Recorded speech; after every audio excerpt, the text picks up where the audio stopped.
आजबाट सुरु भयो निर्वाचनको औपचारिक प्रचार प्रसार हो। आजबाट निर्वाचन आयोगले औपचारिक रूपमा चुनाव प्रचार प्रसार गर्नका लागि स्वीकृति दिएको छ। आजबाट देशैभरि घर दैलो कार्यक्रममा नेताहरू व्यस्त रहेका छन्। आज चुनाव प्रचार प्रसारको पहिलो दिन बालेन्सा झापा क्षेत्र नम्बर 5 का उम्मेदवार बालेन्सा कहाँ पुगेर कसरी चुनाव प्रचार प्रसार गरिरहेका छन् र कसरी घर दैलो कार्यक्रम गरिरहेका छन् एकैछिन यो भिडियो हेर्नुहोस्।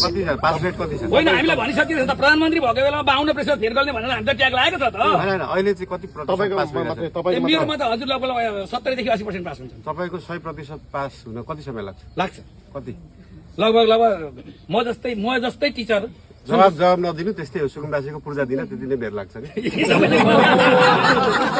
कति हस्तक्षेप गर्ने मान्छे ती राष्ट्रघाती हुनु भन्ने कुरा म जस्तो मान्छे चाहिँ देखाएको छ, थाहा छ। अरू के छ मलाई थाहा छैन।